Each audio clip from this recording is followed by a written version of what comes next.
Hi, it's Stephanie back again with another quilting tutorial. And they look a little strange. They're actually bowl cozies. And I made them using charms. And so this is one of the charm packs I have. It was a spare charm pack. And I used most of a charm pack, which contains 42 of the squares, to make up these cute little bowls. And so most of this video is actually going to be about doing this block here that is a quarter circle. It's like a concentric circle. So like I said in the beginning, it all starts with a charm pack. This is a Koning charm pack that is curated by Elizabeth Hartman, and she is really well known for her paper piecing patterns.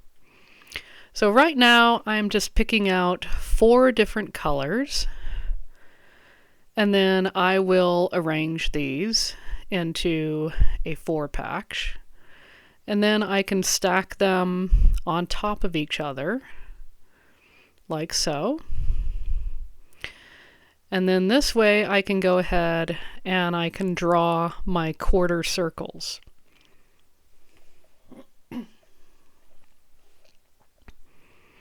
So here I'm just using like a piece of selvage and kind of using it like a protractor. You can totally do this freehand as well, and on some of them I did, just so it'd be a little bit more organic on some of it. And then I have a 22 millimeter blade rotary cutter.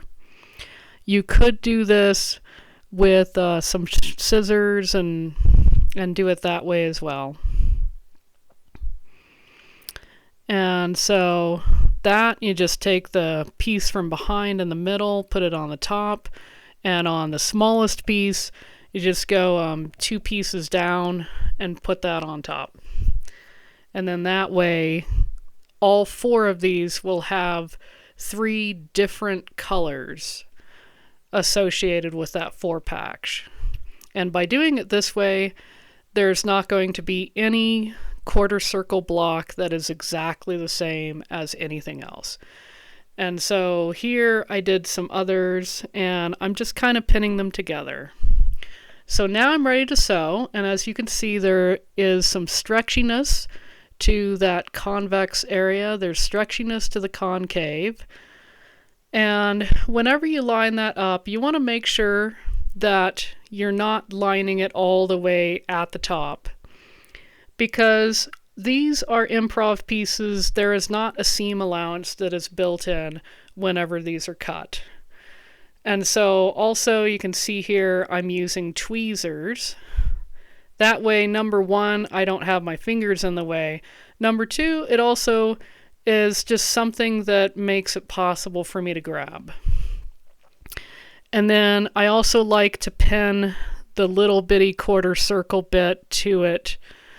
And then that way I keep it everything together. So now on that very first one that I sewed, I'm ready to sew the little smallest quarter circle. Now, doing it on charms is a little bit of a challenge.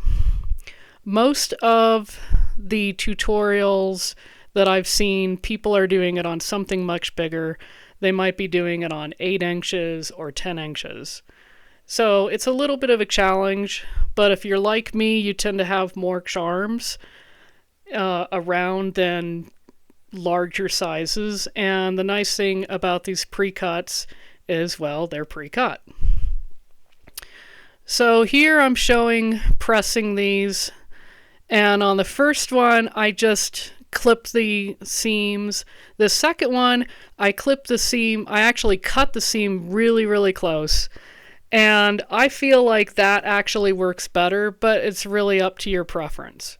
So now I'm ready to trim these blocks, and these blocks will actually trim to about 4 inches.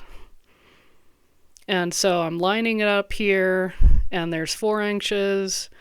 And it's very important just to make sure that the 4 inches are actually on all of the corners so that you don't end up shortchanging.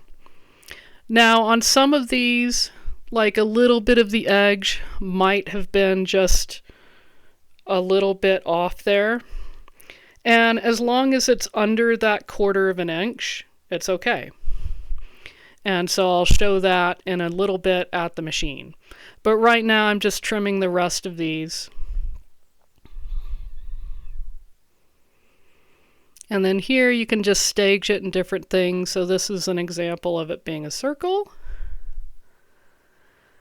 And then you can flip it around that way.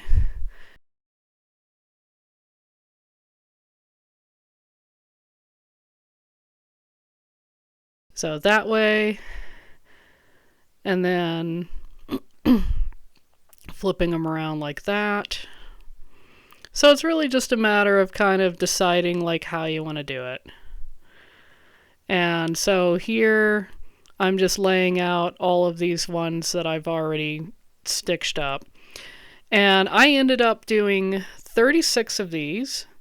And what I'm going to do is I'm going to make 9 patches.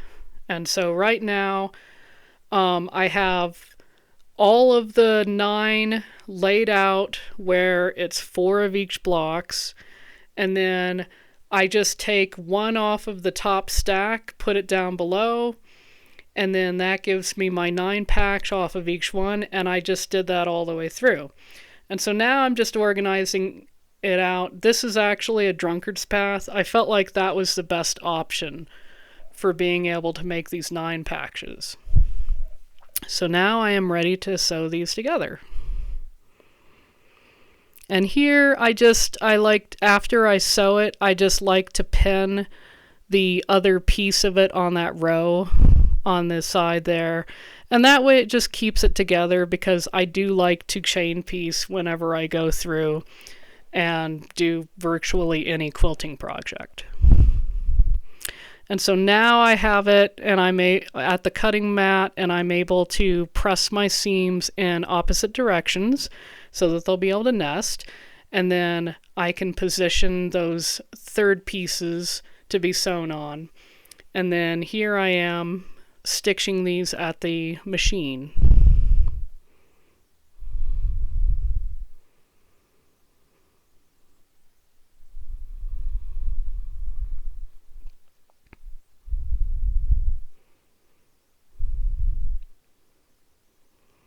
And then I just nest them. You could see on that one that it was not all the way to the edge. And so it's just important to line it up with other reference points, just so that you have your block being the right size with the other blocks.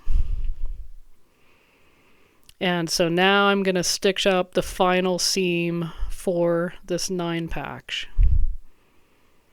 And I just like to go through and carefully make sure that I get those little intersections to where it's going to look really nice and as perfect as possible. So here it is, it's pressed, and I like to spin my seams, so I'm showing that I did that.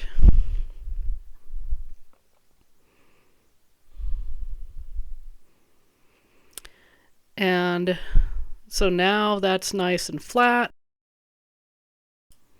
And now I can go ahead and make the rest of the cozy here. So I have some pre-shrunken cotton batting. I actually pre-shrink it, and I'm just pinning that on. And my next step is at the machine. And here I just used the straight stitching foot, and I just spiraled it around and around until I get all the way out to the edges and get a pretty good amount of those corners actually stitched down.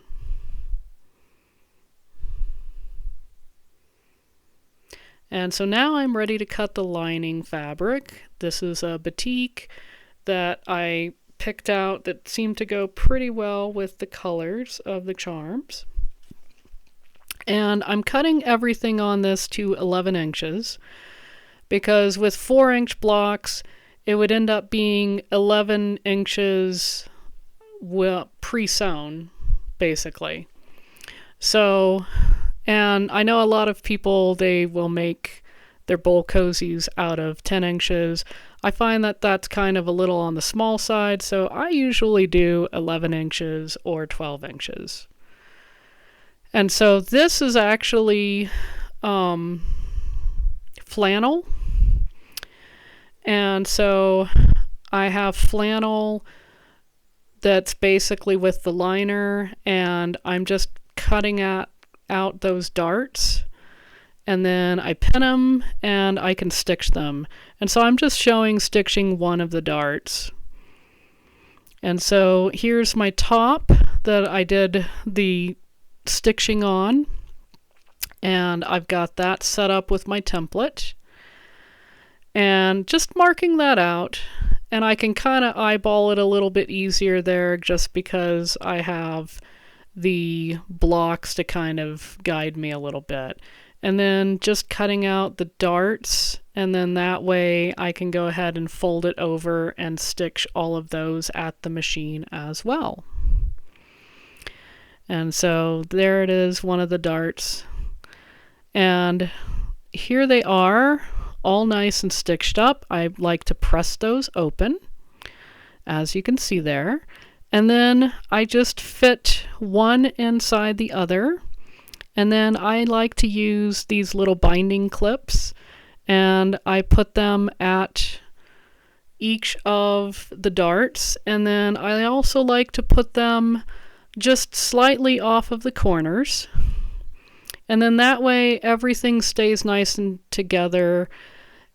Usually I have to kind of manipulate it a little bit whenever I do that. And so here I just start it at one of the sides, and then I'm just stitching through, and I will make sure that there's an opening on the side that I started on once I get all the way around.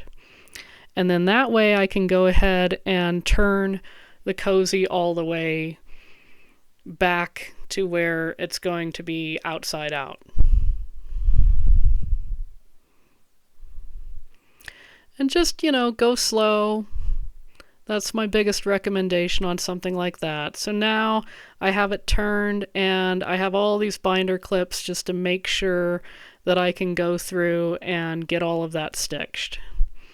And what I didn't show here is that I did a lot of work at the iron just to make sure that everything was nice and flat. And so another thing I like to do is I like to stitch the bottom of it, and what that will do is it will just make it more practical to use this cozy because all of the pieces will stay together and you won't get the layers shifting. So here is that cozy all nice and finished, and it looks pretty nice. It's really cute. It's actually kind of fun how the stitching kind of like bows in a little bit just because of the way the darts are. And, I have a lot of cozies that I sell at the craft bazaars in the fall. I probably would not recommend this as a regular thing to sell just because it takes a lot of time. But since I didn't have anything really useful to do with all of those quarter circles, it just happened to work perfectly for the sizing to make the 9 patches and turn them into cozies. So let me know what you think. And meanwhile, if you would like to see another video where I'm doing more of a small project, feel free to check out this video right here where I make a table runner and that also has kind of this modern quilt aesthetic to it. Thanks for watching.